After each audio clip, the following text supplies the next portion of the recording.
अग्निनय सुपथाराय अस्मान् विश्वान् देववैनानि विद्वान् युयोधस्मज्जुहुराणमेनो भूयिष्ठां ते नमोक्तिं विधेम।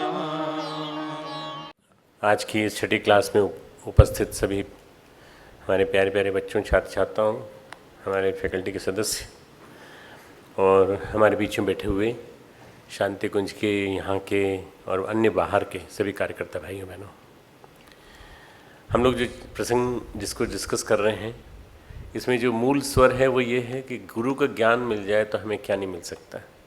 गुरु के ज्ञान से हमें दिव्य दृष्टि मिल सकती है। गुरु के ज्ञान से हम सब कुछ देख सकते हैं, कहाँ क्या छुपा पड़ा है, किस व्यक्ति के अंदर क्या छुपा पड़ा है, इस धरती के अंदर क्या छुपा पड़ा है, सब कुछ पता लग सकता है। यही आज के गीत में है और गीत बड़ा सुंदर है। गुरु बिन ज्ञान नहीं रे, नहीं रे, गुरु के बिना ज्ञान नहीं मिलता।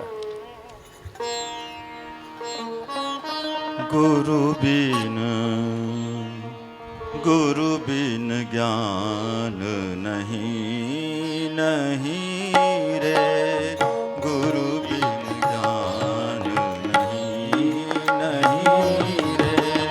अंधकार बस तब तक ही है, अंधकार बस तब तक ही है, जब तक है दिनमान नहीं रे, गुरु बिन ज्ञान नहीं, नहीं रे, गुरु बिन ज्ञान नहीं, नहीं।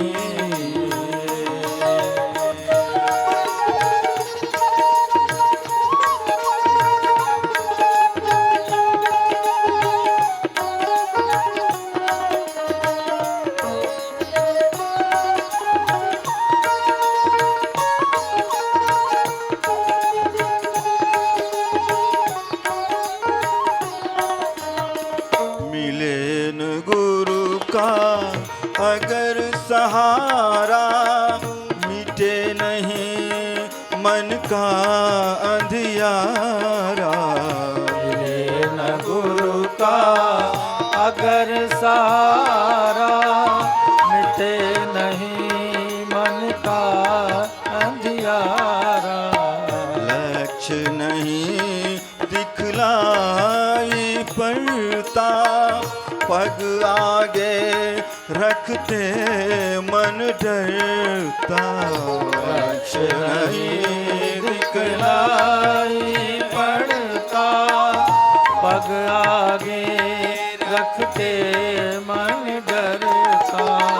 हो पाता है पूरा कोई, हो पाता है पूरा कोई, अभियान नहीं, नहीं रे, गुरु बिन ज्ञान नहीं, नहीं रे, गुरु बिन ज्ञान नहीं, नहीं रे।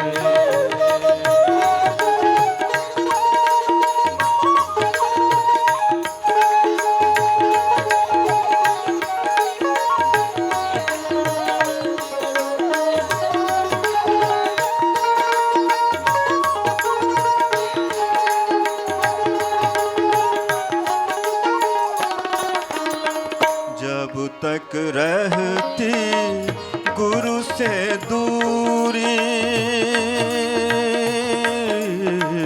जब तक रहती गुरु से दूरी, होती मन की प्यास न पूरी।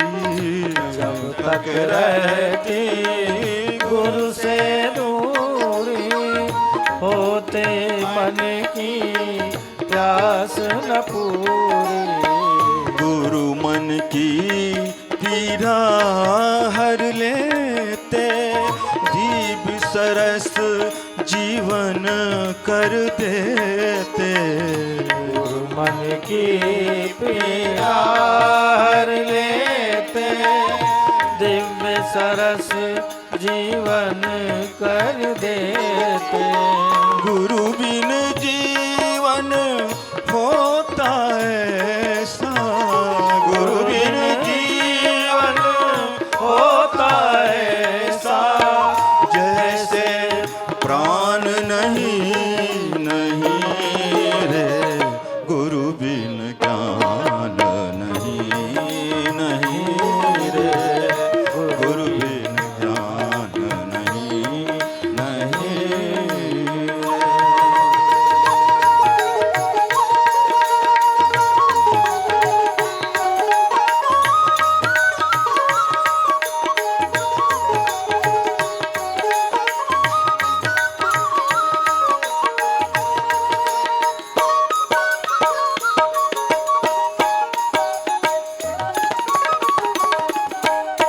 गुरु से जब अनुदान मिलेंगे, गुरु से जब अनुदान मिलेंगे, गुरु से जब अनुदान मिलेंगे, गुरु से जब अनुदान मिलेंगे, अति पावन परिणाम मिलेंगे। गुरु से जब अनुदान मिलेंगे, अति पावन परिणाम मिलेंगे। टूटेंगे भवबंधन सारे, खुल जाएंगे प्रभु के द्वारे। टूटेंगे भवबंधन सारे, खुल जाएंगे प्रभु के द्वारे। क्या से क्या तुम बन जाओगे, क्या से क्या तुम बन जाओगे, तुमको ध्यान नहीं नहीं रे, गुरु बिन ज्ञान नहीं नहीं रे, गुरु बिन ज्ञान नहीं नहीं रे। अंधकार बस तब तक ही है, अंधकार बस तब तक ही है, जब तक है दिनमान नहीं रे, गुरु बिन ज्ञान नहीं नहीं रे, गुरु बिन गुरु बिन गुरु बिन ज्ञान नहीं नहीं रे। आज हमारी क्लास का लास्ट दिन है कल, और आज penultimate day, last but one. तो आज उस चौपाई को आगे बढ़ाते हुए दोहे पे आएंगे। और आज दोहे काल रात्रि का दिन है। काल रात्रि जो होती है वो जितना तमस का जितना भी कुछ आवरण बच गया था उसको समाप्त कर देती है। महिषासुर का वध कात्यायनी ने किया था, और काल रात्रि जो है मधुकेटभ और के प्रहार करके अंतिम प्रहार रजोगुण पे करती है। हर संस्कार एक क्रिया को जन्म दे सकता है, इसी प्रकार से हर रक्त बीज एक असुर को जन्म दे सकता है।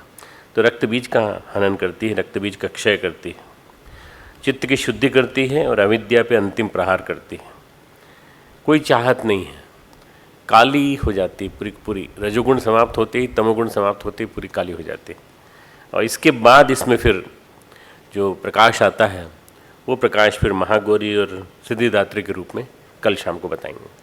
आज ये 7वां दिन। गायत्री मंत्र मेरे साथ साथ बोलें। ओम भूर्भुवः स्वः तत्सवितुर्वरेण्यं भर्गो देवस्य धीमहि धियो यो नः प्रचोदयात्। ओम गुरुर्ब्रह्मा गुरुर्विष्णु गुरुरेव महेश्वरः गुरु साक्षात् परब्रह्म तस्मै श्री गुरुवे नमः। अखण्डमण्डलाकारं व्याप्तं येन चराचरं तत्पदं दर्शितं येन तस्मै श्रीगुरुवे नमः। मातृवत् लालयित्री च पितृवत् मार्गदर्शिका नमोस्तु गुरुसत्तायै श्रद्धा प्रज्ञायुता च योगपूर्णं तपोनिष्ठं वेदमूर्तिं यशस्विनं गौरवर्णं गुरुश्रेष्ठं भगवत्याः सुशोभितं कारुण्यामृतसागरं शिष्यभक्तादिसेवितं श्रीरामं सद्गुरुं ध्यायेत् तमाचार्यवरं प्रभुं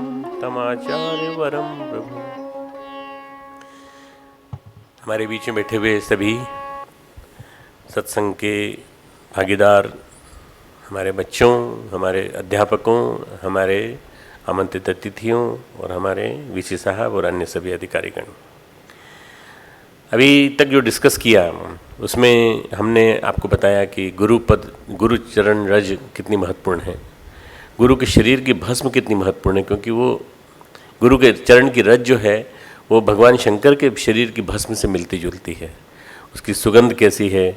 और उसके बाद ये बताया कि मंजुल मंगल मोद प्रसूति ऐसी कुछ है वो, और जो उसका तिलक करें तो तिलक करने से हमारी दिव्य दृष्टि खुलती है, हमारे अंदर उत्कृष्टता का समावेश होता है।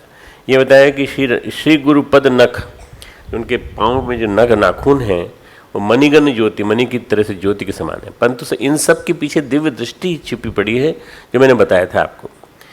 अब कल बताया था कि उग्र ही विमल विलोचन ही के अंदर के जो हृदय के जो नेत्र हैं वो खुल जाते हैं।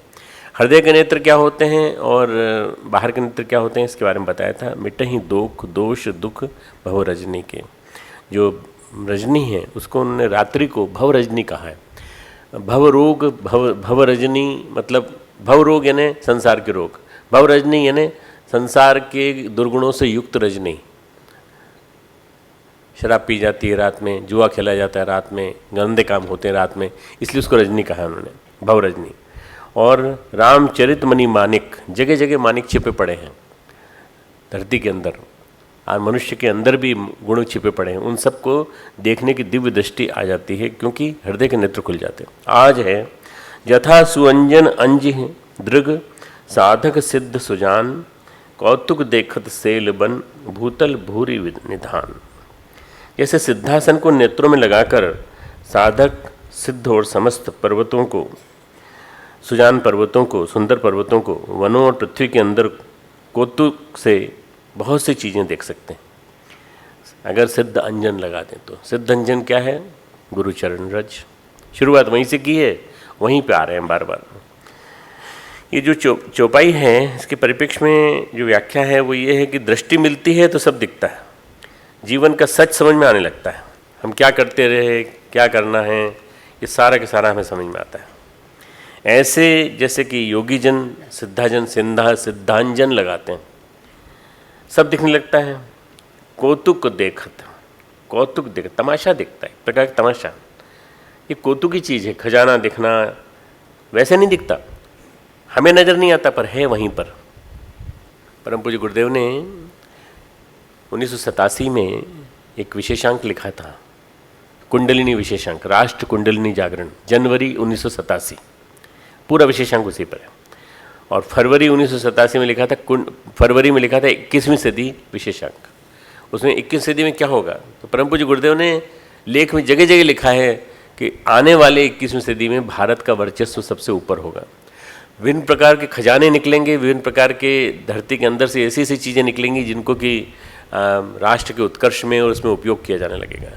2015 आया है तो कुछ अच्छा लगने लगा है, कुछ ऐसा लग रहा है कि सभी चीज़ों पर धीरे धीरे करके आध्यात्मिकता की नज़र पड़ने वाली है। तो कौतुक देखत, खजाना वगैरह। एक सिद्धांजन होता है क्या? मैं एक सिद्धांजन की कहानी सुना रहा हूँ। बंगाल के गृहस्थ तपस्वी थे, नाम था शिवराम किंकर योग त्रयानंद, लंबा नाम, शिवराम किंकर योग त्रयानंद। तीनों योगों में वो निष्णात थे, काशी में रहते थे, बड़े उच्च कोटि के संत थे। ऐसा कहा जाता है कि उन्होंने स्वामी विवेकानंद को वेदांत पढ़ाया था। उस ज़माने में। कितने पुराने होंगे तुम देख सकते हो। पढ़ाते थे शिष्यों को, उसी से खर्चा चल जाता था। शिष्य उस ज़माने में क्या करते थे कि घर के लिए जो उनकी पत्नी थी उनसे, माँ कितना राशन लगेगा बता दीजिए, हम सब्जी लेते आएंगे, इस तरह से घर का खर्चा चलता था। एक बार क्या हुआ, काफ़ी दिन तक शिष्य नहीं थे पढ़ने वाले, खाने को भी कुछ नहीं बचा, अन्न भी खाना समाप्त हो गया। तो नाथ संप्रदाय के एक योगी आए, बाहर से उन्होंने आवाज़ लगाई, अलख निरंजन अलख निरंजन अलख निरंजन, 3 बार आवाज़ लगाई। और 3 बार आवाज़ लगाने के बाद भी कोई नहीं खुला दरवाज़ा। तो उनकी पत्नी आई बाहर, क्यों चिल्ला रहे हो, 3 दिन से हमारा चूल्हा नहीं जला है, हम भी भूखे हैं, हमारे पास कुछ भी नहीं है, तब दें कैसे, आप चिल्लाए जा रहे हो अलख निरंजन, भिक्षा दो भिक्षा दो भिक्षा दो। तो बाहर जो योगी खड़े थे बोले, हम छोटे मोटे योगी नहीं हैं, हम नाथ संप्रदाय के योगी हैं, हम आपकी समस्या सुलझाएंगे। आपको नहीं मालूम है कि आपके आंगन में क्या गड़ा हुआ है, हम आपको दिखा देंगे। मेरे शब्द पे गौर देना करना, हम आपको दिखा देंगे, दिला देंगे नहीं, दिखा देंगे। उन्होंने तंत्र विधि से सिद्ध किया हुआ एक अंजन दिया कि आप भी अपनी आंखों में लगा लीजिए, हम भी अपनी आंखों में लगा लेते हैं। दोनों ने अपनी अपनी आंखों में लगाया, उनकी पत्नी और वो तो अंदर बैठे साधना कर रहे थे। पति से पूछा कि हम करें कि नहीं करें, ऐसे अंजन लगाने कह रहे हैं, अंजन यानी काजल लगाने को कहा है, करें। योगी ने भी देखा, पत्नी ने भी देखा कि आंगन में जैसे खुदाई चालू की, उन्होंने कहा यहाँ खोदो, खोदना चालू किया। 2 फुट की गहराई पर सोने का घड़ा, स्वर्ण मुद्राओं से भरा हुआ घड़ा उनको दिखाई पड़ा। उन्होंने कहा निकाल लो इसको। जैसे निकालने के लिए झुके तो 2 फीट और गहरा चला गया, फिर 2 फीट और गहरा खोदा, तो फिर 2 फीट गहरा खोदा, तो फिर निकालने के लिए नीचे झुके, फिर 2 फीट गहरा चला गया। धीरे धीरे करके वहाँ एक कुआं खुद गया पूरा, पर वो कुआं हाथ में नहीं आया, घड़ा का हाथ में नहीं आया। उन्होंने पति से पूछा कि सिद्धांजन जो है ये हमको दिलवा सकता है सोना, क्या हम अमीर हो सकते हैं, पैसे वाले हो सकते हैं? तो बोले सिद्धांजन केवल दिखाता भर है, दिलाता नहीं है। मैंने बताया था ना, दिखाता और दिलाता दो शब्द। दिखाता है कौतूहल मात्र। जैसे हम वो टेलीस्कोप से ग्रह और नक्षत्र तारे देखते हैं ना, अब हमारे यहाँ आ जाओ, आ नहीं सकते, आप देख सकते हो। बायोस्कोप होता है, बायोस्कोप तुमने नाम सुना है? गांव में होता है, वो एक खिलौना जैसा होता है, उसमें क्या क्या देखना चाहते हो तो घुमाता जाता है, दिखाता जाता है। रामकृष्ण परमहंस अपने प्रवचनों में कई बार उसकी चर्चा करते हैं बायोस्कोप की, कि जादू का खेल। उसको मैजिक लैंटर्न नाम से एक आता था पहले, मैजिक लालटेन, उसमें भी कई तरह की चीज़ें दिखाते थे। एक पुराने ज़माने में छोटा सा एक दो वो उसका बाइनोकुलर टाइप का एक आता था, इसमें पूरे शहर के अच्छे देखने वाले दृश्य हुआ करते थे, उससे देखते थे, घुमाते जाते थे, देखते जाते थे। हरिद्वार का मिलता है, ऋषिकेश का मिलता है। हरिद्वार वाले में शांतिकुंज भी पड़ा हुआ है और ब्रह्मचर्य भी पड़ा हुआ है, और अब विश्वविद्यालय भी चला गया है। तो लोग खरीदते हैं, बच्चों को देते हैं, बच्चे देखते हैं। बच्चों के कौतुक मात्र हैं ये, देख सकते हैं, पाएंगे नहीं। प्रकृति में जो विधान है, प्राप्ति का विधान है, कर्मानुसार है। आपके कर्म के अनुसार मिलेगा, आपको नहीं मिलेगा। तुम्हारे कर्म में इन मुद्राओं की तोल का पुण्य होगा, तो मिलेगा। अगर तुम्हारा पुण्य है तो मिलेगा। कुआं खोदा गया था, तो फिर स्वामी जी ने कहा, जो योगी थे अंदर जो बैठे थे, जिनका घर था, उन्होंने इसको पाटो भाई, कुएं को बंद करो इसको। तपस्वी ने कहा सिद्धांजन दिया क्यों? उनसे पूछा, जब भाई नहीं मिलना था, आपको मालूम था, हमें भी मालूम था, तो आपने फिर दिया क्यों? बोले देखने के लिए दिया था कि आपके घर में है। प्रकृति में चुराने के लिए कोई प्रावधान नहीं है। प्रकृति में आप कुछ नहीं चुरा सकते। There is no confidence in life. Shri Aurobindo कहते हैं there is no confidence in life कि कुछ मिल जाएगा, हो सकता है कुछ मिल जाए, नहीं मिलेगा, सब कुछ कोई नहीं मिलेगा। अभी पिछले दिनों पिछली सरकार जो है वो कोलगेट में फंस गई। कोलगेट क्या होता है? पेस्ट नहीं, कोयला घोटाला कांड। करीब 150 लाख करोड़ का घोटाला था वो। और उस कांड के अलावा कई सारी खदानों के घोटाले पकड़ में आए। तो प्रकृति क्या बदला लेती है। ये सारे घोटाले जब पकड़ में आते हैं तो प्रकृति बदल लेती है। कर्मों के अनुसार किसी को जेल होती है, किसी को नुकसान होता है, किसी क्या होता है। हम लोग समझते हैं कि कर्म के दंड जो हैं, कर्म के दंड नहीं मिलते हमको, प्रकृति से पुरस्कार मिलता है। अभी मैं खेतड़ी होके आया।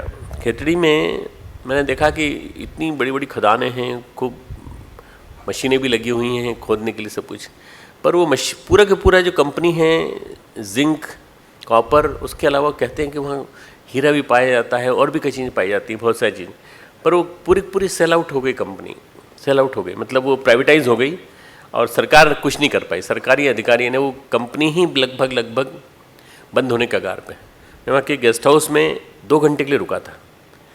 मैंने शुक्ला जी से कहा जरा पर्दा खोल दो तो मैं बाहर का दिख सके। वहाँ में कॉन्फ्रेंस थी नीचे, कॉन्फ्रेंस में होके आया था ऊपर, सोना चाहता था, 1 घंटे के लिए, आधा घंटे के लिए विश्राम करना चाहता था। जैसे ही शुक्ला जी ने पर्दा हटाया, ढेर सारी धूल नीचे गिरी। अरे मैंने कहा कहाँ आ गए हैं अपन लोग। पता चला कि साहब यहाँ मेंटेनेंस नहीं है, यहाँ का मैनेजमेंट नहीं है, यहाँ तनख्वाह नहीं मिल रही, 6-8 महीने से 10 महीने से तनख्वाह नहीं मिल रही। गवर्नमेंट के बहुत सारे इंटरप्राइजेज जिसमें कि एल्यूमिनियम निकाला जाता था, कोयला निकाला जाता था, स्टील निकाला जाता था, बंद पड़े। कुछ बिजनेस जो लाभ में है उसमें BHEL है, भारत इलेक्ट्रिकल्स, स्टील अथॉरिटी है जहाँ से स्टील निकाला जाता है, ये कुछ हैं, बाकी सब ऐसे ही हैं। प्रकृति से आप ले नहीं सकते, प्रकृति में दिखेगा जरूर है पर ले नहीं सकते। इन्होंने, स्वामी जी ने कहा, क्या उनकी पत्नी ने कहा भाग्य में क्या भूखे लिखना मरा है, भाग्य में क्या भूखे लिखना लिखा हुआ है, क्या भूखे मरना लिखा है। तो वो उनकी पत्नी बोली कि अगर भूखे मरना लिखा हो तो आप बता दीजिए। बोले नहीं ऐसा नहीं, एक क्योंकि दिव्य दृष्टा थे, एक 50 रुपये का मनी ऑर्डर आने वाला है, वो उसके बाद तुम्हारे पास 1 महीने की व्यवस्था हो जाएगी। उस ज़माने का 50 रुपये लगभग 5,000 रुपये की व्यवस्था। एक शिष्य ने 50 रुपये का मनी ऑर्डर भेज दिया, उसी दिन शाम को आ गया, व्यवस्था हो गई। प्रकृति में अनुशासन व्यवस्था है सबके लिए, सब कुछ है, दिखता है, पर तुलसी जी कहते हैं गुरु की कृपा से ही वो काम में आता है, नहीं तो नहीं आता। नेत्र खुलना, हृदय साफ होना, अंतःकरण की सफाई होना, ये सब के सब एक साथ हो प्रोसेस, तब जाके दिव्य दृष्टि डेवलप होगी। योग शास्त्रों का विवेचन है, उसमें आज्ञा चक्र खोलने के कई विधान हैं। एक टी लोपसंग रामपा की अपनी किताब है, 3rd आई, टी लोपसंग रामपा, ये तिब्बती साधु है। ये क्या करता है कि यहाँ एक मल्लम जैसा लगाता है और 3rd आई ओपन करता है एक नुकीले उससे, लोहे के उससे।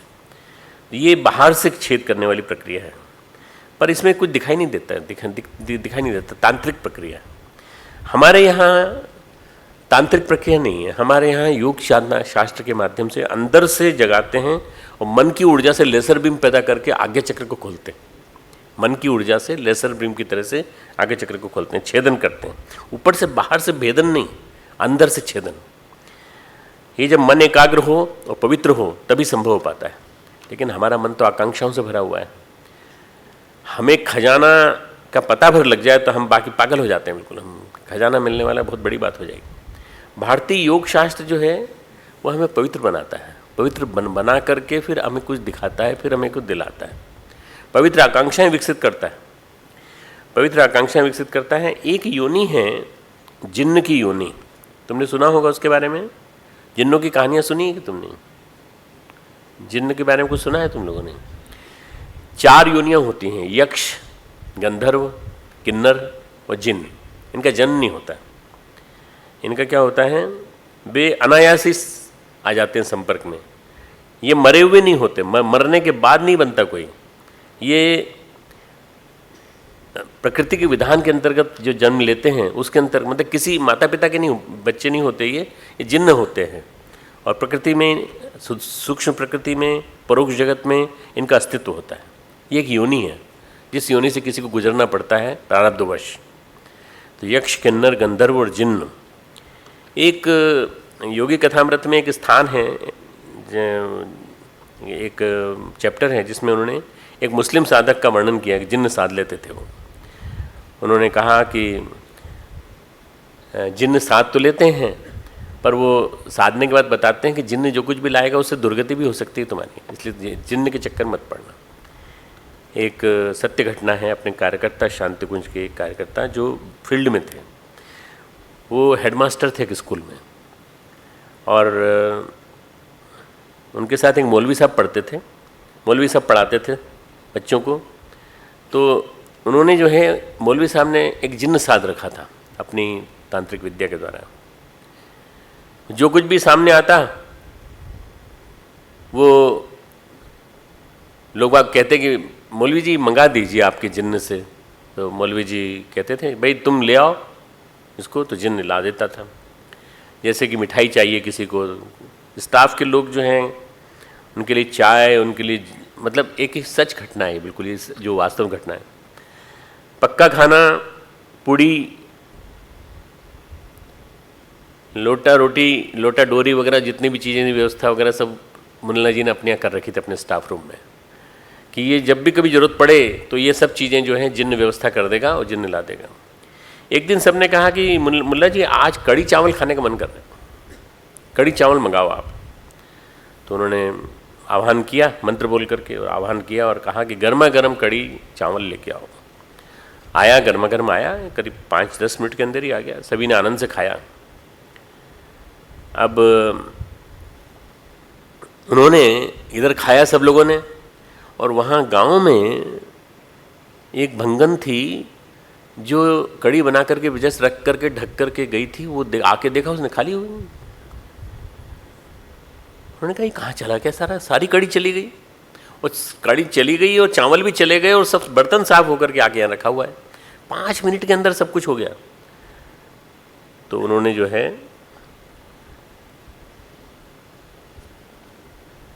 मौलवी जी के पास आके कहा कि मौलवी जी आप ये बताइए कि आपने कोई हरकत तो नहीं की, मेरी कड़ी चली गई पूरी पूरी, मेरे चावल चले गए पूरे पूरे, वो तेरी थी। मौलवी जी ने जाके 3-4 बार उल्टी करके निकाला। बोले आज किस्मत में क्या था, भंगिन के चावल थे, और उल्टी की उन्होंने। ये जो कौतुक हैं, प्रकृति विधिपूर्वक फल देती है। सैल बन भूतल खूब दिखेगा, इसमें लिखा हुआ है सैल बन भूतल, सब कुछ दिखेगा, पर उपयोग में नहीं आएगा। उपयोग में वही आएगा जो आपके लिए उपयोगी, आपके लिए सही है, आपके लिए जो जीवन में जरूरी है। साधक समृद्ध रहने वाली प्रकृति के हर पल को देखता है। साधक जो है उसको प्रकृति का वो स्वरूप दिखाई पड़ता है जिसमें कि बहुत सुंदर है, बहुत प्रकृति बहुत सुंदर है, ये सब हम देखते हैं। पर प्रकृति में कई चीज़ ऐसी जो छिपी हुई हैं वो हमको दिखाई नहीं पड़ती। वो संपदा जो है पुण्यशीलों के समक्ष प्रकट करती है और किसी के सामने प्रकट नहीं करती।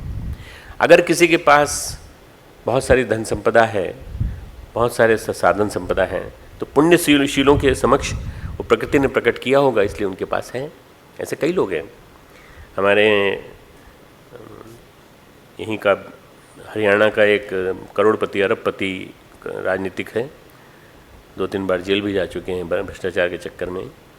वो उनके पास बहुत सारी संपत्ति उनको धन गड़ा हुआ था उससे मिली थी, पर वो प्रकृति से आप ले नहीं सकते। अगर आपके अधिकार का नहीं है तो नहीं ले सकते, आपको उसका पनिशमेंट चुकाना पड़ेगा।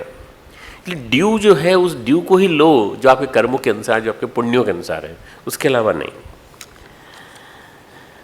राजनीति में आज करोड़ों का घोटाला होता है।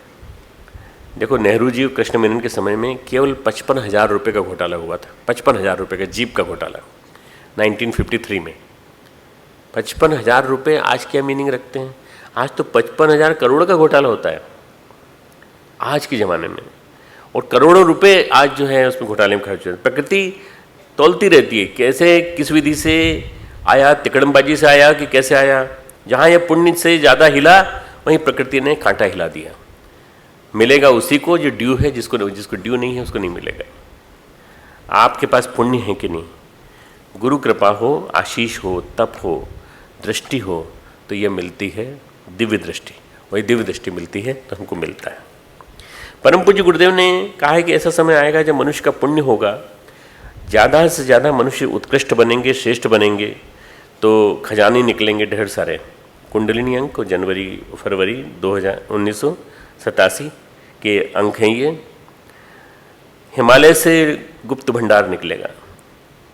पर गुरुदेव कहते हैं कि ये उस साधना से निकलेगा जिस साधना में लाखों करोड़ों का इन्वॉल्वमेंट होगा। लाखों लोग इन्वॉल्व होंगे, यानी कई लोग साधक बनेंगे। साधक बनने के बाद जब निकलेगा तो राष्ट्र के हित के लिए यूज़ होगा। हिमालय के गुफाओं में, हिमालय के दिव्य क्षेत्रों में इतना धन रखा हुआ है कि समय आने पर ये निकलेगा। परम पूज्य गुरुदेव कहते हैं प्रकृति के पास है, छिपा हुआ है। प्रकृति तब देगी जब ऐसे लोग होंगे, जब ऐसे श्रेष्ठ मानव होंगे, जब धरती पर स्वर्ग जैसा वातावरण होगा, तो फिर अतीव स्वर्ग जैसे वातावरण बनाने के लिए क्या करना पड़ेगा? देवत्व भरे मानव जाएंगे तभी उनको मिलेगा। तो परम पूज्य गुरुदेव ने कहा गुरु कृपा को आशीष हो तब दृष्टि मिलेगी। गोस्वामी तुलसीदास जी कहते हैं राम कथा दो प्रकार की है, एक प्रकट है, एक गुप्त है। मैंने बताया था तुमको शुरू में, प्रकट गुप्त।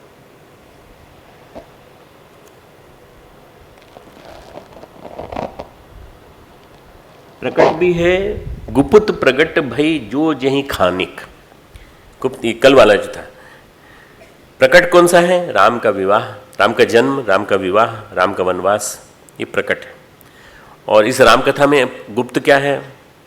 प्रयोग की विधियां, साधना के विभिन्न प्रकार, शिष्यत्व का मतलब, निष्काम तत्व, निष्काम कर्मयोग, भक्ति का विधान, ये सब गुप्त है। और ये उसी को मिलेगा जो इस खजाने को खोदेगा। तुलसीदास जी जब कहते हैं खजाने को खोदना, उनका मतलब है कि ये जो ग्रंथ है रामचरितमानस, इसके अंदर इतना कुछ छिपा पड़ा है। इसमें लास्ट में, तुम्हारे पास रामचरितमानस है कि नहीं मुझे मालूम नहीं, अगर जिसके पास हो वो देखना, लास्ट में एक शलाका दी हुई है, प्रश्नावली। उसमें कभी तुमको कोई प्रश्न हो तो तुम हाथ घुमाना, जहाँ तुम हाथ रोकोगे, उंगली रोकोगे, वहाँ तुम्हारे प्रश्न का जवाब है। तो इसको एक बार नहीं, 10 बार नहीं, 20 बार, 25 बार ट्राई करके देखो, तुमको मिलेगा, सफल मिलेगा, हमेशा प्रश्न का जवाब मिलेगा।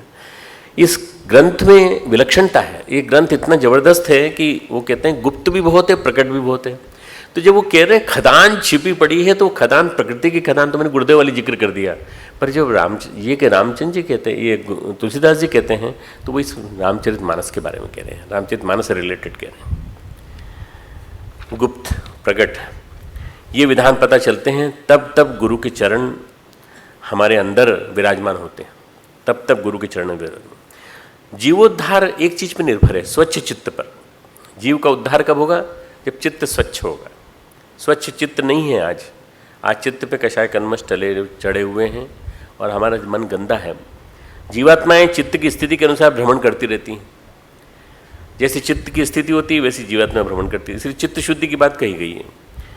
बाजीगरी से, कहीं कोई कुंडलिनी जगाने से, कोई किसी प्रकार की विशेष साधना कर लेने से कुछ नहीं मिलने वाला है। मिलेगा तो जीवन साधना से मिलेगा। जीवन साधना सबसे पहले करो। आप ये देख लीजिए कि गीता में, गीता का किसी के पास गीता है क्या? किसी के पास गीता है? कोई अध्याय समाप्त होता है वहां पे पढ़ के दिखाओ क्या है। तुम में से कोई एक ऊपर आओ, यहाँ आओ मेरे पास। ओम तत्सदिति श्रीमद्भगवत गीता सुपनिषत्सु ब्रह्म विद्यायां योग शास्त्रे श्री कृष्ण अर्जुन संवादे अर्जुन विषाद योग नाम प्रथम अध्याय। बहुत अच्छा बोला है। देखो इसने जो बोला ना, वो ये बोला है कि गीता जो है वो ब्रह्म विद्या है, गीता जो है वो उपनिषद है, वो गीता क्या है? योग शास्त्र है। पर इस पूरी गीता में कहीं कुंडलिनी का जिक्र नहीं है, पूरी गीता में षटचक्र भेदन का जिक्र नहीं है, पूरी गीता में सावित्री साधना का कहीं जिक्र नहीं है, पूरी गीता में कहीं कोई गुप्त साधना का जिक्र नहीं है। पूरी गीता में क्या है? कर्मों को ठीक कर लो, निष्काम कर्मों को करो, अच्छा जीवन जियो, अच्छा जीवन जियो, चित्त का शोधन करो, चित्त का परिष्कार करो, हमेशा मेरे को स्मरण में रखो। माम अनुस्मर युद्ध च, मेरे को स्मरण में रख के युद्ध करो। इसी तरह से पतंजलि जो योग सूत्र है उसमें भी कहीं नहीं है, कहीं भी नहीं, कहीं भी नहीं। एक जगह संकेत आता है बस, जहाँ ज्योतिषमती नाम लिया है उन्होंने, वहाँ ज्योतिषमती से मतलब उनका कुंडलिनी से है, परंतु वो उन्होंने खोला नहीं है वहाँ पर, उसको खोला नहीं। तीसरे पाद में ये जो मूल है वो है चित्त शुद्धि। मैं शुरू से अभी तक जितने क्लास लेता हूँ सब में चित्त शुद्धि की बात जरूर कहता हूँ। राम कथा भी यही तत्व सिखाती है, सारे चमत्कार संभव हैं ये चित्त शुद्ध हो, तब भगवान स्वयं विराजने लगते हैं। जैसे चित्त शुद्ध होता है वैसे भगवान विराजने लगते हैं। हृदय में भक्ति हो और चित्त शुद्ध हो तो सब संभव हो सकता है, सब संभव हो सकता है। ये इस राम कथा का रहस्य भी समझ में आ सकता है। एक कथा सुनाता हूँ महाराष्ट्र के पेशवाओं की। एक समय ऐसा आया जब एक पेशवा थे, उनकी बहू को कुष्ठ रोग हो गया। विधि विधान ढूंढा, पता लगाया कि साधु संत का पता लगाओ। तो वहाँ जो उनके न्यायाधीश थे उनका नाम था श्री राम पंत, वो सर्वोच्च न्यायाधीश थे। ये पेशवाओं का राज्य है वो शिवाजी के बाद का राज्य है। और शिवाजी क्षत्रिय थे, पेशवा लोग ब्राह्मण थे, और श्री राम पंत जो थे वो तपस्वी थे स्वयं। उन्होंने कहा कि भाई पता लगाओ कि किस वजह से इसको गलित कुष्ठ है, वो गलित कुष्ठ है, इसका समाधान क्या हो सकता है। लेप्रोसी, जिसमें स्किन जो है पूरी इन्वॉल्व हो गई थी, पूरी डीपली, और बोन्स भी डिसरेंज होने लगी थी। तरीका ढूंढो और पैसे की चिंता मत करिए आप। तो उन्होंने कहा कि साहब एक विधान है, कोई साधु संत तो नहीं मिले, कोई भी किसी ने नहीं बताया। तो 3 साल तक लगातार भंडारा चले, और 3 साल तक चलने वाले लगातार भंडारा में हो सकता है कोई ऐसा तपस्वी आ जाए, तो हम उसको ढूंढ लेंगे। देखते रहे 3 साल में पूरा भंडारा चलता रहा, लोग खाना खाते रहे, हजारों लाखों व्यक्ति खा गए खाना, पर उनमें कोई संत ऐसा नहीं मिला, कोई भी ठीक नहीं कर पाया। कहते थे सबसे कि भाई सब एक बार देखते जाइएगा उनको, उनकी तबीयत। जब समापन के समीप आ गया तो श्री राम पंत ने पूजा स्थली में देखा, एक दृश्य देखा। हिमालय पर मानसरोवर के समीप एक योगी ध्यान कर रहे हैं, जोर से वेद मंत्र गूंज रहे हैं चारों तरफ, ओम भूर्भुवस्सुवः तत्सवितुर्वरेण्यम, ऐसा गूंज रहे हैं, और उसमें ध्वनि में वे भी लीन हो रहे हैं। उसको देखते ही, दृश्य को देखते ही वो बेहोश हो गए। श्री राम पंत न्यायाधीश बेहोश हो गए। जब उनकी आंख खुली तो वही उनको जो योगी जो है उनके सिरहाने खड़े हुए दिखे। बोले क्यों रे, मेरे को तू ध्यान में देख रहा था और ध्यान में देखते देखते बेहोश हो गया। दे मैं तेरे सामने आ गया हूँ, मेरे लिए दूरी कोई मायने नहीं रखती, मैं आ गया हूँ, क्या है बता। पैर पकड़कर इच्छा पूरी करें, बोला कि इच्छा पूरी करें, भगवान का संकेत ही आपको लाया है यहाँ पर, क्या तकलीफ है। बोले गलित कुष्ठ है, बड़ा कठिन प्रारब्ध है। बोले ये पिछले जन्म में एक किसी सेठ की पत्नी थी, ये जो पत्नी है इसकी, पेशवा की जो पुत्री है, किसी सेठ की पत्नी थी, और इसके अवैध संबंध अपने नौकर से थे। बड़ा जटिल प्रारब्ध है, बड़ा घृणित कार्य इसने और भी किए हैं, उसी की वजह से इसको इन जटिल कर्मों का, प्रारब्ध का दोष मिल रहा है इसको। तो क्या ठीक कर सकते हैं कि नहीं आप? नहीं, हमारे लिए संभव नहीं है, हाँ कोई निर्मल हृदय का कोई भक्त पुकारे, बहुत ही निर्मल और गहराई से पुकारे, तो भगवान के विधान को बदला जा सकता है। तो बोले आप बता सकते हैं कौन है ऐसा? हाँ बोले ऐसा आदमी बता देंगे हम तुमको, पर वो बहुत बड़ा जटाजूटधारी योगी स्वामी संत नहीं होगा, वो एक सामान्य सा व्यक्ति होगा, तो उससे विश्वास कर सको। तो नहीं आप बताइए, बस आपके बताने भर की बात।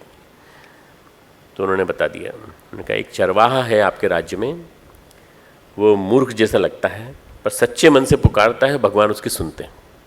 कई बार भगवान उसकी सुन करके उसके पास आके बैठते हैं, उसको बांसुरी भी सुनाते हैं। कई बार वो आता है और वो कुछ मांगता है तो मांगता है तो दे भी देते हैं। बोले हमने तो कभी सुना नहीं उसके बारे में, हम तो इस राज्य के न्यायाधीश हैं, राजा साहब को भी नहीं मालूम, पेशवा को भी नहीं मालूम, हमें भी नहीं मालूम। बोले नहीं ऐसी चीज़ दिखती थोड़ी है, ऐसी चीज़ तो गुप्त रूप में होती हैं सारी, पर उसके पुकार में स्वर में लय है, स्वर में भक्ति है और स्नेह है, प्रेम है।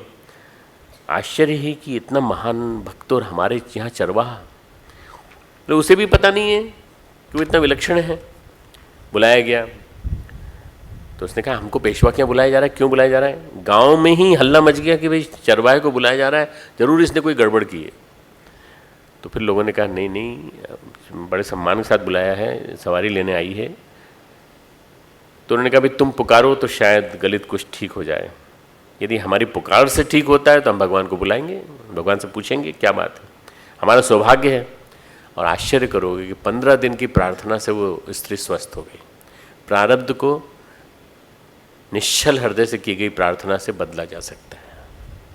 प्रारब्ध को बदलना है निश्चल हृदय से, कुछ मांग नहीं, सकाम नहीं, निष्काम भाव से की गई प्रार्थना ने स्वस्थ कर दिया उसको, और वो स्वस्थ हो गई। उसको इस योनि में कुछ काम करने का आदेश मिला, वो चरवाहे ने बता दिया आदेश कि कुछ काम करे, समाज सेवा करे, कुछ काम करे ताकि वो अगले जन्म को सुधार सके। तप योग तंत्र मंत्र से जो संभव नहीं है, तप योग और तंत्र मंत्र से संभव नहीं है, वो भक्ति से संभव है। भक्ति में इतनी बड़ी कृपा, भक्ति में इतनी बड़ी शक्ति भरी पड़ी है कि भगवान की भक्ति ये निर्मल हृदय से की जाए, चाहे वो मीरा हो, चाहे तुलसी हो, चाहे रैदास हो, चाहे कबीर हो, इनको मिलता चला जाता है। श्री अरविंद कहते हैं everything is possible if God touch is there. हर चीज संभव है यदि परमात्मा का स्पर्श है वहां पे। परमात्मा का स्पर्श तभी होगा जब शुद्ध हृदय होगा, शुद्ध चित्त होगा। शुद्ध चित्त हो, शुद्ध हृदय हो, भावनाएं निर्मल हो, भावनाओं में कोई कलुष न हो, जरा सा भी, एक भी कालिमा का एक जरा सा भी स्ट्रिक भी ना हो ब्लैकनेस की, जरा से भी नहीं। If God touch is there, प्रभु का स्पर्श है यदि वहाँ, तो वहाँ सब कुछ संभव है। शुद्ध हृदय से सब कुछ संभव है। तब समझ में आती है राम कथा। मैंने तुमको 6 दिन तक सुनाई राम कथा, कल समापन कर दूंगा। राम कथा को समझना इतना आसान नहीं है। राम कथा रहस्यमयी है। भगवान राम मर्यादा पुरुषोत्तम है। भगवान राम भले ही 16 कला के अवतार हों, पर उनकी 16 कला जो है उसमें इतना कुछ छिपा पड़ा है, इतना कुछ छिपा पड़ा है कि सारा के सारा जो दिव्यताएं जितनी भी हैं, मैं दोनों की बात कहता हूँ। देखो, इस नवरात्रि में राम की बात कहता हूँ, अगली नवरात्रि में कृष्ण की बात करता हूँ। मैं चैत्र नवरात्रि में, अश्विन नवरात्रि में गीता के बारे में बताता हूँ। गीता जैसे विलक्षण ग्रंथ है, गीता जैसा गहन ग्रंथ है, उसी तरह से श्री रामचरितमानस ग्रंथ है। क्योंकि रामचरितमानस को एक तपस्वी ने लिखा है, हनुमान जी कृपा से लिखा है, तुलसीदास जी ने। और वो जब लिखा है तो लिखा नहीं है उन्होंने, उनके हृदय से वाणी निकली पूरी की पूरी। शिव पार्वती संवाद रूपी पहला घाट, इसमें 4 घाट हैं। मैं 4 घाटों की चर्चा कर चुका हूँ पहले। पहला घाट है, इसमें 4 घाट पे जो स्नान कर लेता है उसको कथा का लाभ मिल जाता है। पहला घाट है शिव पार्वती घाट संवाद। ये ज्ञान का घाट है। इसमें राम कथा की अंतरधारा बहती है। अंतरधारा घाट यानी वो नहाने वाले घाट नहीं, जिस पे स्नान किया जा सके, ज्ञान की गंगा में स्नान किया जा सके।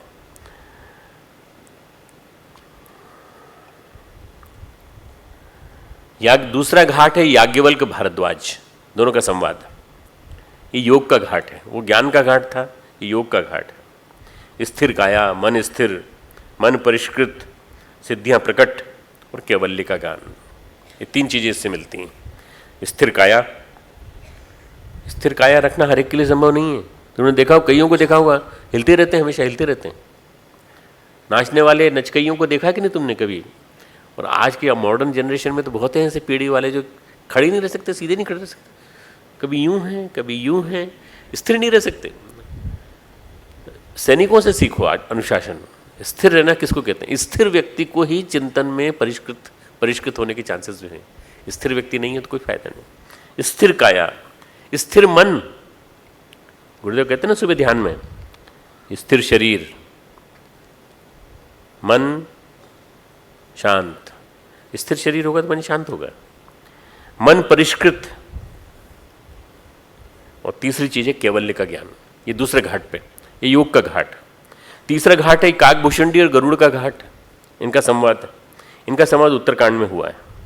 अनेकों जन मिले काकभूषुंडी को, इन्होंने अपमान किया था शिवजी का, तो शिवजी का श्राप मिला। तुमने वो सुना है ना, नमामीश मीशान निर्वाण रूपम। वो काकभूषुंडी के गुरु ने ही गाया है शिवजी को प्रसन्न करने के लिए। शिवजी ने प्रसन्न होकर के फिर अपने दंड को थोड़ा सा रिड्यूस किया और केवल कौवे की काया में रखा और कहा तुमको श्री राम मिलेंगे, श्री राम के दर्शन होंगे। काकभूषुंडी को भगवान ने अपना रूप दिखाया था, विराट रूप दिखाया था। काकभूषुंडी को विराट रूप दिखाया था।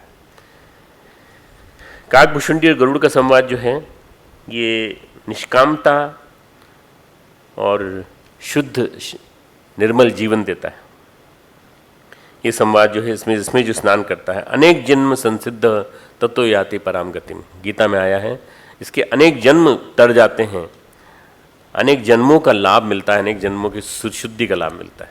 चौथा घाट है तुलसीदास और संत समुदाय। तुलसीदास जी और संत समुदाय, भक्ति का घाट है ये। देखो, भगवान ने ज्ञान का घाट सौंप दिया, तुलसीदास जी ने सौंप दिया शिव पार्वती को। योग का घाट सौंप दिया याज्ञवल्क्य भारद्वाज को। और जो कर्म का घाट है, कर्म का घाट, वो काकभूषुंडी और गरुड़ को कर्म का घाट इनको दिया, पर अपने बीच में लिया है भक्ति का घाट। रामकृष्ण परमहंस ने कहा है तुम ही डाकते पारो, तुम हृदय से पुकारो। और श्री रविन्द्रनाथ टैगोर ने उसको कविता को क्या बोला है, तुम्हें डाकते पारो एकला चलो रे। तुम हृदय से पुकारो तो सही भगवान को, पर एकला चलो, अकेले चलो रे। डाकते पारो बंगाली शब्द है, पुकारते रहो पुकारते रहो।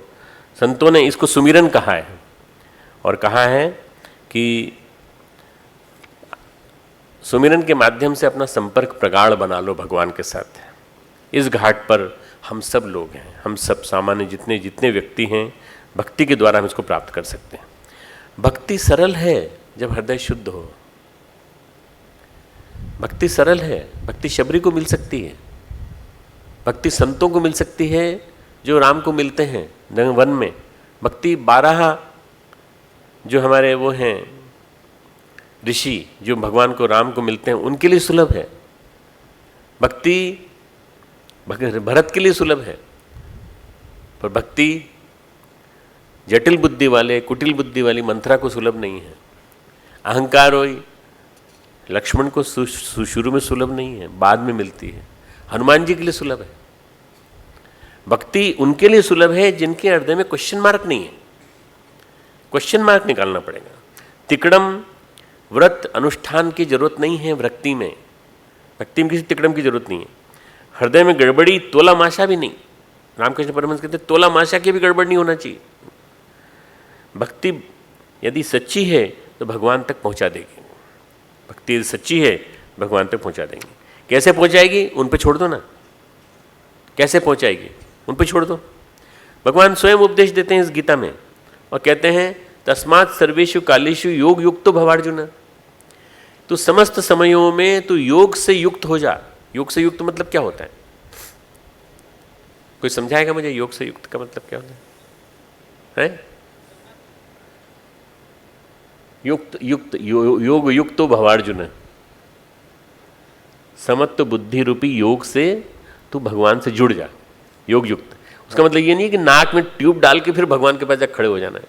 वो वाली योग नहीं, वो योग साधना का है, वो तो हट योग है। वो वाला योग नहीं, योग जिसमें भगवान से आत्मा का परमात्मा का मिलन संयोग है, वो वाला योग युक्तो भवार्जुन। भगवान से संबंध कभी टूटे ही नहीं, कभी छूटे ही नहीं। हमेशा ये लगे कि वो तुम्हारे साथ है, कभी अलग नहीं हो सकते। बस तस्मात् सर्वेषु कालेषु माम अनुस्मर युद्ध च। उसी एक चैप्टर में 2 बार कहते हैं तस्मात् सर्वेषु कालेषु, सभी समयों में तू मुझे याद कर। माम अनुस्मर, मालूम नहीं कब शरीर तेरा समाप्त होने का समय आ जाए, वो तू मुझे याद नहीं कर रहा हो, तो किसी और को याद कर रहा हो, तो वही प्राप्त हो जाएगा, उसी को प्राप्त हो जाएगा। 3 प्रकार के वैद्य बताए रामकृष्ण परमहंस ने, उत्तम वैद्य, मध्यम वैद्य और अधम वैद्य। मैं खुद डॉक्टर हूँ, डॉक्टर होने के नाते उनके क्लासिफिकेशन से एग्री करता हूँ। उत्तम वैद्य, मध्यम वैद्य और अधम वैद्य। अधम वैद्य से शुरू करते हैं। अधम वैद्य कैसा होता है? दवा दे दी, खाई कि नहीं इससे कोई मतलब नहीं। कैसे होते हैं? आजकल क्या हो गया है कि इतने सारे पेशेंट्स, छोटा सा कमरा, एक डॉक्टर और सारे पेशेंट घेरे हुए हैं उसको। कहीं भी तुम चले जाओ, किसी भी हॉस्पिटल में चले जाओ, दृश्य यही दिखेगा तुमको, चाहे प्राइवेट हॉस्पिटल में चले जाओ चाहे सरकारी अस्पताल में। तो वो क्या करता है, किसी का तो हाथ देखता है, किसी से कहता है मुंह गला फाड़ो, चलो उसे गला फड़वा देता है। तो उसका गला देख रहा है, इसकी पल्स देख रहा है, इसका टेम्परेचर देख रहा है। 2 हाथ से वो 4 हाथ का काम करता है। किसी को नहीं समझ पाता, वो किसी को नहीं समझ पाता कि किसको क्या रोग है। और फिर वो दवा दे देता, भाई 1 नंबर की दवा, 2 नंबर की, 3 नंबर की दे दो इसको सुबह शाम। खाई कि नहीं इससे कोई मतलब नहीं, खाया कि नहीं। ये अधम क्वालिटी का वैद्य है। मध्यम क्वालिटी का कौन है? हालचाल पूछता है, दवा देता है और समय बताता है उसको कि इतनी समय लेना है। पथ्य भी बताता है कि ये चीज़ मत खाना, ये चीज़ खाना, ये बता दे, समझाए। मध्यम क्वालिटी का ये। उत्तम क्वालिटी का कौन है? तो छाती पे चढ़ करके दवा पिलाता है वो। मालूम नहीं तो लेगा कि नहीं लेगा, मैं पिला के जाऊंगा तेरे को। जो कहते हैं उत्तम क्वालिटी का वैद्य, ठीक करके ही रहेगा। भगवान जो है वो उत्तम क्वालिटी का वैद्य है। भगवान जो है उत्तम क्वालिटी का वैद्य, छोड़ता नहीं है वो। एक बार आपने उसकी शरण में जाकर, मान लो उसके क्लिनिक में चले गए भगवान के, तो भगवान फिर पकड़ेगा और छाती पे बैठ के सिखाएगा तुमको, कड़वी दवा पिलाएगा। कड़वी दवा पिला करके ठीक कर देगा, चित्त शुद्धि कर देगा।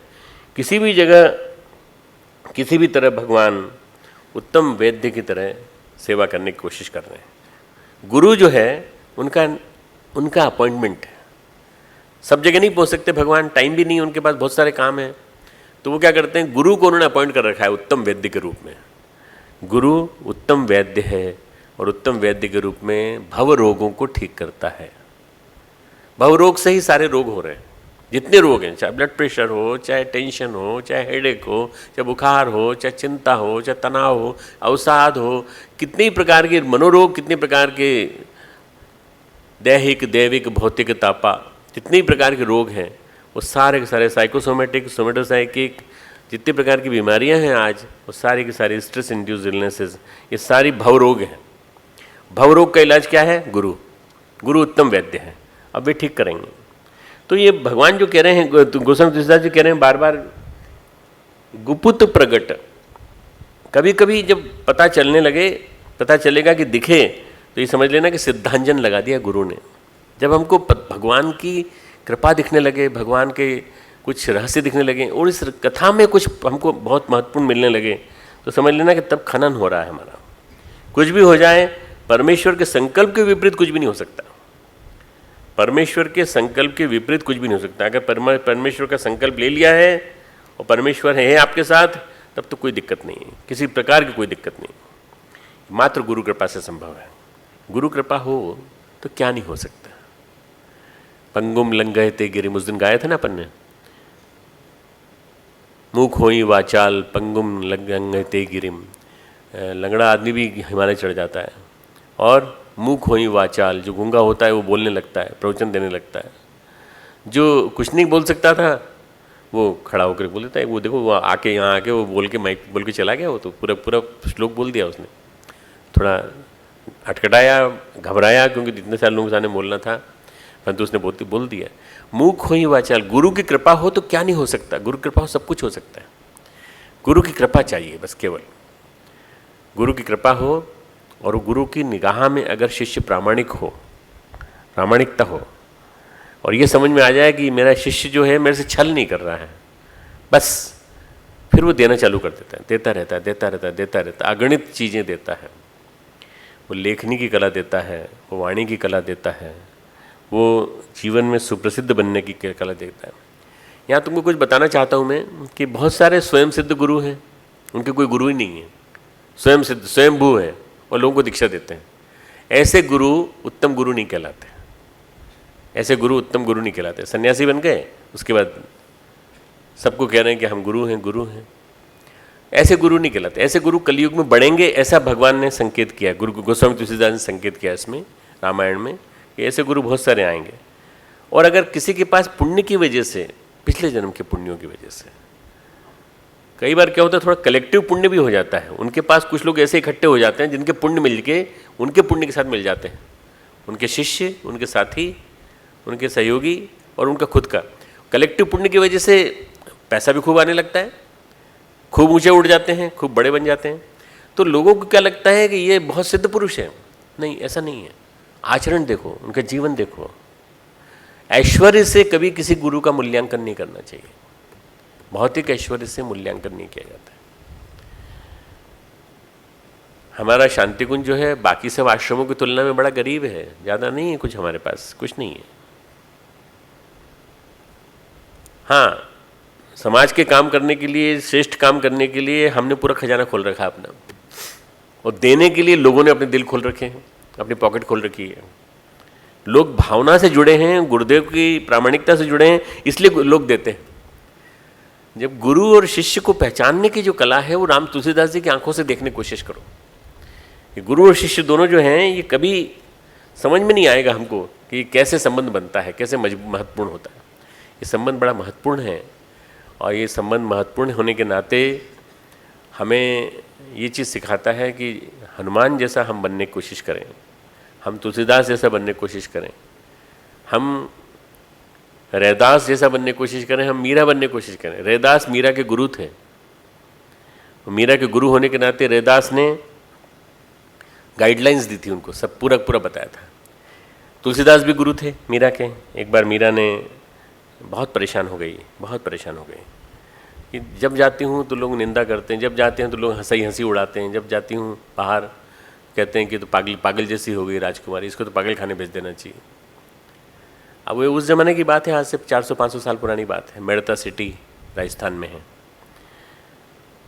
वो बोलती थी मैंने तो गिरधर को मोल ले लिया है और गिरधर को खरीद लिया है मैंने। देवर ने मरवाने की कोशिश की, पति मर चुके थे, सभी कुछ पूरा का पूरा पारिवारिक जीवन उसका जो था बड़ा विलक्षण था। पर उसके साथ श्री कृष्ण थे, हमेशा श्री कृष्ण थे। उसने अपने गुरु के रूप में श्री कृष्ण को वर्ण कर लिया और श्री कृष्ण को वर्ण करके श्री कृष्ण को अपने साथ रखा थ्रू आउट। मीरा ने चिट्ठी लिखी तुलसीदास जी को कि मैं बहुत परेशानी में हूँ, मैं बहुत दिक्कत में हूँ, आप मुझे बताइए, समाधान बताइए, मैं क्या करूँ।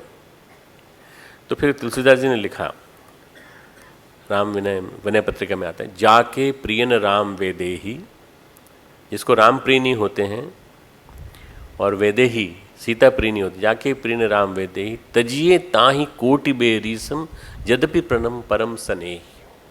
उनको छोड़ दें, जिनको भगवान पसंद नहीं है, भगवान के साथ उनकी शक्ति पसंद नहीं है, उनको तजिए ताही कोटि बेरीसम, ताकि कितनी बेरी मानते हुए छोड़ करके उनको उनके साथ संबंध तोड़ लो। तजिए ताही कोटि बेरीसम यद्यपि परम सनेही, चाहे कितनी स्नेही हो, कितने सगे हों, संबंधी हों। पिता तजियो प्रहलाद विभीषण बंधु भरत महतारी। पिता ने प्रहलाद को छोड़ा, विभीषण ने रावण को छोड़ा, भाई को छोड़ा, भरत ने माँ को छोड़ा, कैकेयी को छोड़ा कि नहीं, कैकेयी से संबंध तोड़ा उसने। पिता तजियो प्रहलाद विभीषण बंधु भरत महतारी, बलि गुरु तजियो, बलि ने गुरु को छोड़ा, शुक्राचार्य को, उनकी बात नहीं मानी। उन्होंने कहा नहीं, हम तो जल देके रहेंगे, हम तो भगवान वामन आए हैं तो हम उनको देंगे, दान देंगे भले ही। अब उसमें क्या हुआ, बलि के गुरु जो थे, दानुओं के गुरु, वो जाके घुस गए आचमन पात्र में कि मैं देखता हूँ कैसे पानी नहीं गिरने पाए। तो भगवान ने कहा कि पानी नहीं गिर रहा है, और मालूम था उनको लीला, वामन देवता को उन्होंने सींक से छेद करने की कोशिश की, तो वो शुक्राचार्य की एक आंख फूट गई। तब से शुक्राचार्य एक आंख के कहलाते हैं, शुक्राचार्य। बलि गुरु तजियो, बलि ने अपना गुरु छोड़ा। कंत ब्रज महितन, ब्रज की महिलाओं ने, ब्रज की गोपिकाओं ने अपने पतियों को छोड़ा कृष्ण को पाने के लिए। भय मुद मंगलकारी, जिन जिन ने छोड़ा वो मंगलमय जीवन हो गया उनका। तो छोड़ने में लाभ है, क्योंकि आप शिष्य बन रहे हो। अगर आप नहीं छोड़ोगे संसार को, आप माया को नहीं छोड़ोगे, तो आपको गुरु की प्रसन्नता, गुरु की कृपा कैसे मिलेगी। छोड़ने का मतलब ये नहीं कि सब कुछ छोड़ छाड़ के और आज ही पत्नी से झगड़ा करना चालू कर दिया कि भाई मैं तो संसार की बुराई सुन के आया हूँ, सब मेरे को आगे कल मुझे डांटेंगी सबके साथ, आप सबकी पत्नियाँ और आप सबके पति, कि ये क्या है, आप क्या सिखा रहे हो आजकल, संसार के नाम पे वो हमको डांट लगाते हैं बुरी तरह से। उनको नहीं छोड़ना है, उनको साथ लेके चलना है, उनको भी इस धारा में बहाना है, भक्ति की धारा में, जो श्री रामचरितमानस में बह रही है, निरंतर कथा बह रही है। पिछले 500 साल से ये कथा पूरे भारत को रंगती चली आ रही। मैं तो तुम्हें आश्चर्य होगा, मैं फिजी में गया, मॉरिशस गया, साउथ अफ्रीका गया, सब जगह मैंने देखा रामायण सबके पास है। रामायण, रामचरितमानस, और इतने प्रेम से गाते हैं, भले ही गलत सलत गाते हों, पर ढोलक बजा बजा के गाते हैं। और रात को उनका थके हारे आते थे, चीने की इसे गन्ने के खेत से आते थे, लौटते थे, अंग्रेजों से पिट के आते थे, चाबुक लगते थे, सब लगते थे। तो एक ही चीज़ थी उनकी जो उनको बचाती थी, वो ये रामायण, रामचरितमानस ने लाखों को तारा है। आज हम जो रामचरितमानस की चर्चा कर रहे हैं उसी संदर्भ कर रहे हैं। प्रभु गुरु की कृपा होती तो क्या होता है, मैं बता रहा हूँ, एक कहानी सुना रहा हूँ बस लास्ट। रामदास, समर्थ गुरु रामदास महाराष्ट्र के संत, कल्याण उनका प्रमुख शिष्य था, सन्यासी। तो उन्होंने कहा महाराज आप हमें भी ले चलिए, आप काशी जा रहे हैं तो। हाँ चलो, तुम भी चलो। एक 12 साल का बालक सेवा में रहता था उसके साथ, कल्याण के साथ। वो बोला हमें भी ले चलो।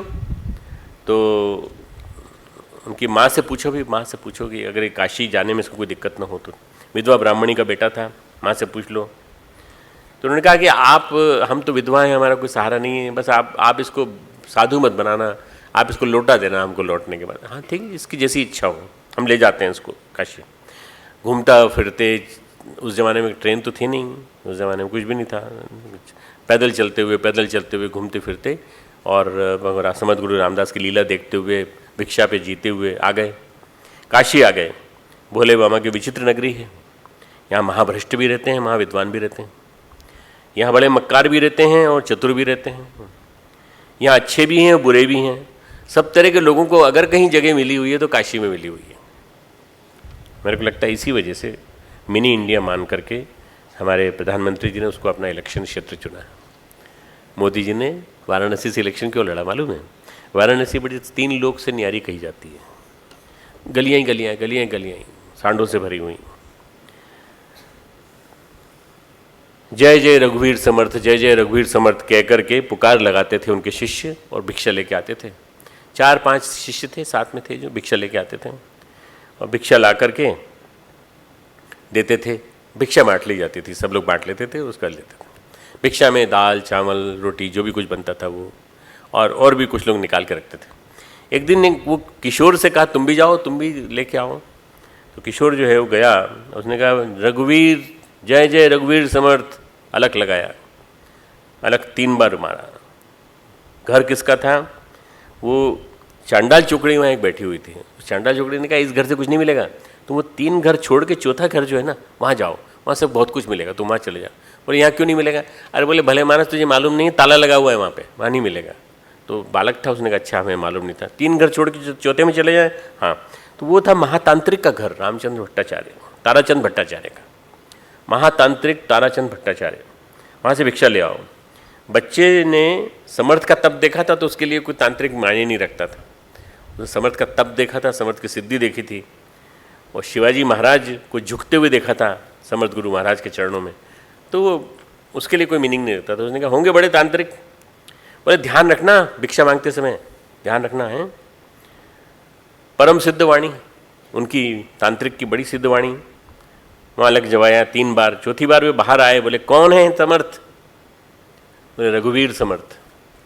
किनका शिष्य है तू? समर्थ गुरु रामदास का। बोले कौन समर्थ हो गए? एक मेरे रहते हुए कौन समर्थ हो गया? जा, कल प्रातः का सूरज तू नहीं देख पाएगा, तू मेरे घर के सामने किसी और की भिक्षा की भीख लगाता है, बुकार लगाता है, और समर्थ कहता है उसको? नहीं, कोई समर्थ नहीं है मेरे लिए। अहंकारी थे, ताकत थी। उन्होंने कहा तू कल सुबह का सूरज नहीं देख पाएगा, तू मर जाएगा, आज रात में मर जाएगा, कल सुबह तक मर जाएगा। अब बेचारा वो भिक्षा भी नहीं मिली। चंडाल चौकड़ी जो बाहर बैठी थी वो खूब खुश हुई, देखो हमने कहा था ना कि वहाँ जाना, भिक्षा मिली तुमको? बोले नहीं भिक्षा नहीं मिली हमको तो उन्होंने कह दिया कि मर जाओगे कल तक। तो जाओ जल्दी जाओ, अपने गुरु को बताओ, अपने गुरु को बताओ, जल्दी बताओ, वही बचाएंगे। गुरु के पास गए।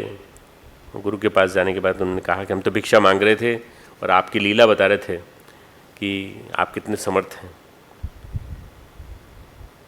उन्होंने कहा तुम मरोगे नहीं, तुम चिंता मत करो। उन्होंने कहा तुमने खाना वाना कुछ खाया कि नहीं? अच्छा ठीक है, खाना खा लो। उनको और लोग भिक्षा लेके आए थे, उससे काम चल गया। उस दिन तो उसको मरने का भय था, तो खाना भी नहीं खाते बिना उससे। 12 साल का लड़का, छोटा सा। सभी जगह से खबर आ रही थी, लौट लौट के घूम। ताराचंद भट्टाचार्य ने श्राप दे दिया है, अब आज रात में कृत्या चलेगी। कृत्या यानी जो तांत्रिक जो कह देता है ना, उसके साथ कृत्या चलती है, वो मारती है सामने वाले को, वो चलेगी और वो मारेगी। किसको? समर्थ गुरु रामदास के शिष्य को। अब समर्थ गुरु रामदास महाराष्ट्र के थे और यहाँ के लिए नए थे, पर थे सिद्ध पुरुष। तो कभी वो आई, उसने मारने की कोशिश की, तो उसने देखा कि बहुत बड़ा आभामंडल है उसके चारों तरफ, और समर्थ गुरु रामदास ने उससे कह रखा था बेटा तू पैर दबाते रहना मेरे रात भर, चाहे कुछ भी हो जाए, मैं सो रहा हूँ कि जग रहा हूँ इससे कोई मतलब नहीं तुझे, तू तो पैर दबा, कुछ भी हो जाए पैर दबाते रहना। मान लो भैंसे के रूप में कोई आए, शेर के रूप में आए, किसी रूप में आए, वो माया वेश बदल के आएगी, विभिन्न रूपों में आएगी, पर तू चिंता मत करना। हो सकता है तेरी माँ का रूप धर के आ जाए, तो तू मत समझना कि तेरी माँ है, तेरी माँ नहीं आ सकती यहाँ पे, वो वेश बदल के आएगी, पर तू मेरा पैर दबाना मत छोड़ना, तू पैर दबाते रहना, उसकी तरफ देखते रहना, उससे प्रभावित मत होना, रोना भी मत, डरना भी मत, तू बस पैर दबाते रहना। गुरु की वाणी उसने पूरी की पूरी सुन ली। अब वो पहले भैंसा बन के आई, फिर शेर बनकर आई, फिर आभामंडल से प्रभावित ही नहीं हुई। फिर विधवा माँ के रूप में करुण विलाप, मेरा बेटा तो कहाँ से खो गया था, अरे चल मेरे साथ वापस चल, वापस चल, मैं तुझे लेने आई हूँ। एक बार तो उसका मन हुआ कि मालूम नहीं माँ है कि माँ सच में माँ है, ये माया है क्या है कि, तो पैर दबाना छोड़ा उसने, तो एकदम उनका पैर हिला, समर्थ गुरु रामदास का, पैर दबाना मत छोड़ बदमाश तू, पैर दबाते रहे, वो पैर दबाते रहे उसने। सवेरे सवेरे सवेरा हुआ, सूरज उगा, कृत्या भाग गई। रात को रह सकती, सवेरे तो नहीं रह सकती, सूरज की किरणें आते ही सारी सारी तामसिक शक्तियाँ चली जाती हैं। कृत्या भाग गई। अब कृत्या भाग गई तो वो ताराचंद के पीछे लग गई, भट्टाचार्य के पीछे, कि तुमने ही हमें छोड़ा था, अब हम तुमको खाएंगे, तुमको मारेंगे। अब वो भागे वहाँ से ताराचंद, भाई समर्थ कहाँ ठहरे, समर्थ सदगुरु कहाँ ठहरे, पता लगाओ पता लगाओ। चंडाल चौकड़ी उनके पीछे, हाँ हाँ हम ले चलते हैं। वो जो बैठी थी बाहर चंडाल चौकड़ी, वो आनंदित, चलो पहली बार इसको हमने तड़पते देखा है, किसी कोई ऐसा सिद्ध पुरुष तो आया जिसने इसको परेशान किया। भाग कर पहुँचे, पाँव पकड़ लिए उन्होंने समर्थ गुरु रामदास के। उन्होंने कहा कि प्रभु आपने अद्भुत चमत्कार करके दिखा दिया, मेरी कृत्या मुझे लौटा दी और मेरे ऊपर मेरे पीछे आ गई, अब मुझे मार खाएगी, मैं क्या करूं इसको, मेरी जान बचा लो आप। उन्होंने बालक पर कृत्या क्यों छोड़ी तूने, 12 साल के बालक पर कृत्या छोड़ी तूने, केवल इसी वजह से कि रघुवीर को समर्थ कहा था। रघुवीर तो है समर्थ, श्री राम सबसे ज़्यादा समर्थ हैं कि नहीं बता? बोले हाँ समर्थ हैं, और प्रभु आप भी समर्थ हैं। हाँ तो बोले मैं हूँ ही समर्थ रामदास हूँ, समर्थ रामदास, मैं राम का दास हूँ, आप ही सर्व समर्थ हैं प्रभु, मुझे क्षमा करिए, पहले कृत्या वापस लीजिए। जल छोड़ा उन्होंने, अभिमंत्रित जल छोड़ा और कृत्या को शांत कर दिया। यदि गुरु की कथा, उनके ज्ञान की महिमा हृदय में आ जाए, यदि गुरु की कथा, उनके ज्ञान की महिमा हृदय में आ जाए तो नेत्र खुलते हैं, सब कुछ दिखने लगता है। रामचरित में सभी चीज़ों का सार है, पूरा गहन ग्रंथों का, ढेर सारे गुप्त शास्त्रों का सार इसके अंदर जगह जगह भरा पड़ा है। श्री अरविंद ने सावित्री ग्रंथ लिखा है तो उसमें उन्होंने एक बात कही है कि इस सावित्री में मैंने जीवन भर जो योग के प्रयोग किए हैं उनको पिरो दिया है। तो इनको पढ़ वही सकता है, समझ वही सकता है जिसको साधना की हो, जिसको दिव्य दृष्टि प्राप्त हो। साधना से दिव्य दृष्टि मिलेगी तब जाके समझ में आएगा। ऐसा आम आदमी को सावित्री पढ़ने लगे तो उसको लगेगा कि कविता है, पाठ है। 126 साल का जीवन जिया तुलसीदास जी ने, उनका अनुभूत सार है। गुरु कृपा करें तो ही दृष्टि मिलेगी, नहीं तो नहीं मिलेगी। सिद्धांजन लगे तो राम कथा का रहस्य पता लगे। भगवान करें आज तुम सबको सिद्धांजन लगे और तुम राम कथा का रहस्य प्राप्त करो। एक बार मेरे साथ साथ बोलोगे, अज्ञान तिमिरांधस्य ज्ञानांजन शलाकया चक्षुरुन्मीलितं येन तस्मै श्री गुरुवे नमः। प्रणाम कर लो एक बार। और ये गुरु तत्व को अपन ने प्रणाम किया है। जो गुरु जहाँ कहीं भी हो, हमारे कोई भी गुरु हो, उनको हम प्रणाम करते हैं। आइए आरती के लिए आ जाइए।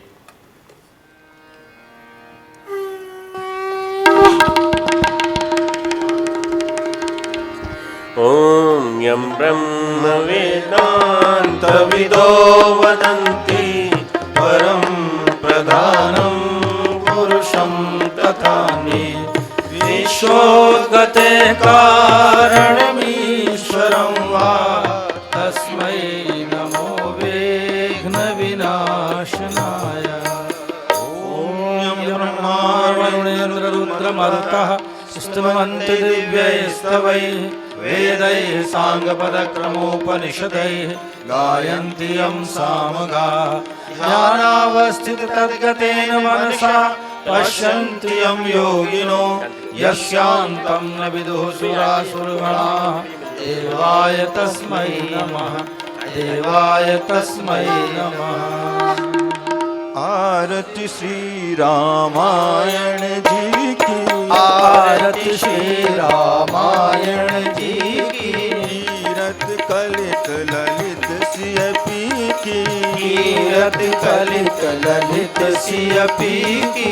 गावत ब्रह्मादिक मुनि नारद, गावत ब्रह्मादिक मुनि नारद। वाल्मीकि विज्ञान विशारद, वाल्मीकि विज्ञान विशारद। सुख सनकादिशेष अरु सारद, सुख सनकादिशेष अरु सारद। भरनि पवन सुत कीरतनी की, भरनि पवन सुत कीरतनी की। आरती श्री रामायण जी की, आरती आरती श्री रामायण जी की। गावत वेद पुराण अष्टदश, गावत वेद पुराण अष्टदश। छो शास्त्र सब ग्रंथन को रस, छो शास्त्र सब ग्रंथन को रस। मुनि जन धन संतन को सर्वस, मुनि जन धन संतन को सर्वस। सार अंश संमत सब ही की, सार अंश संमत सब ही की। आरती श्री रामायण जी की, आरती श्री रामायण जी की। गावत संतत शंभु भवानी, गावत संतत शंभु भवानी। हरुघट संभव मुनि विज्ञानी, हरुघट संभव मुनि विज्ञानी। व्यास आदि कवि वर्ज बखाने, व्यास आदि कवि वर्ज बखाने। काग भुसुंड गरुड़ के ही की, काग भुसुंड गरुड़ के ही की। आरती श्री रामायण जी की, आरती श्री रामायण जी की। कलिमल हरण विषय रस फीकी, कलिमल हरण विषय रस फीकी। सुभग श्रृंगार मुक्ति जुगती की, सुभग श्रृंगार मुक्ति जुगती की। गलन रोग भव मूरी अमी की, दलन रोग भव भूरि अमी की। तात मात सब विधि तुलसी की, तात मात सब विधि तुलसी की। आरती श्री रामायण जी की, आरती श्री रामायण जी की। तीरथ कलित ललित सिय की, तीरथ कलित ललित सिय की। आरती श्री रामायण जी की, आरती श्री रामायण जी की। आरती श्री रामायण जी, आरती श्री रामायण जी की। दोनों हाथ ऊपर कर लें। ओम भूर्भुवः स्वः तत्सवितुर्वरेण्यं भर्गो देवस्य धीमहि धियो यो नः प्रचोदयात्। दोनों हाथों को रगड़ें, चेहरे पे लगाइए, पूरे हृदय क्षेत्र में दोनों हाथों को, स्थूल सूक्ष्म कारण शरीरों को शक्ति मिले। ओम नमो अनंताय सहस्रमूर्तये सहस्रपादाक्षि शिरोरुबाहुवे, सहस्रनाम्ने पुरुषाय शाश्वते, सहस्रकोटि युगधारिणे नमः, सहस्रकोटि युगधारिणे। शांति पाठ। ओम द्यौ शांति अंतरिक्षगुं शांति पृथ्वी शांतिरापः शांतिरोषधयः शांति वनस्पतयः शांतिर्विश्वे देवाः शांति ब्रह्म शांति सर्वगुं शांति शांतिरेव शांति सामा शांतिरेधि। ओम शांति शांति शांति सर्वारिष्ट शांतिर्भवतु।